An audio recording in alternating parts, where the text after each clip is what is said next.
Well, as Congress struggles with the growing energy crisis, one Republican says she can do better. Longtime Darien First Selectman Jayme Stevenson is taking on longtime Congressman Jim Himes. We sat down for coffee this week at a diner. Democrats would like you to believe that prices are skyrocketing, gas, food, because of the war in Ukraine. But we have to remember that it really began under the oppressive government policies of COVID. And for that, I had a front row seat. And I had to manage our town of Darien through a global pandemic and saw the incredible negative implications of government overreach. We're sitting here at a diner, yes, having coffee, having lunch. What are you hearing from folks right here? People are deeply concerned. Everyone here is paying more for food, yes, for gas, everything. This restaurant is paying more. Yes. How do you curb inflation? Well, we have to stop the unchecked spending in Washington, the spending and borrowing first and foremost. That's what got us here. And we must return to energy independence here in the United States. But the Biden administration just passed an infrastructure bill, major investments in energy, clean energy, electric vehicles. It's going to take a very long time till Connecticut and America in general can reap the benefits of clean energy. In the meantime, as I said, we have to have a dynamic energy policy that lets us leverage our oil and gas reserves while we're working toward those very laudable goals.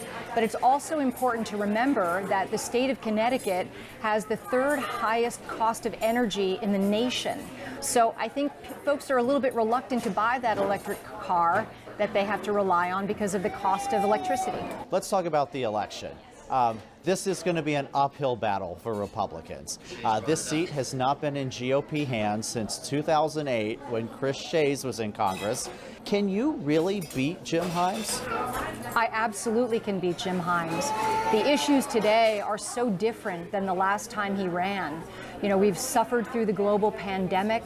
And really the issues that are important that we've already been discussing today about inflation, and we didn't talk yet about violent crime on the rise and fentanyl pouring into the streets across America. You've got Republican competition too. Yes. Greenwich physician Michael Goldstein, yes, also seeking the nomination. Maybe voters want a fresh face. I'm the only candidate in the race, including Mr. Himes, quite frankly, that has won local elections. I think that the one thing anyone in this diner can agree on is the political atmosphere in Washington is toxic.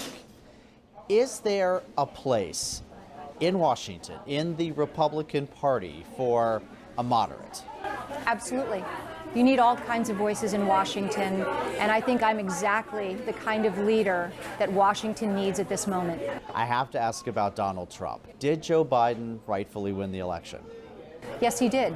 And we've had pretty smart people in Washington who've done that investigation. And my candidacy and my service in Washington is to look forward. But looking forward, if we have another disputed election in 2024, Donald Trump is going to be looking to Congress to maybe overturn that election. I think you actually want me in Washington, quite frankly, when those really serious conversations are being had, because I bring a voice of reason and common sense to that dialogue.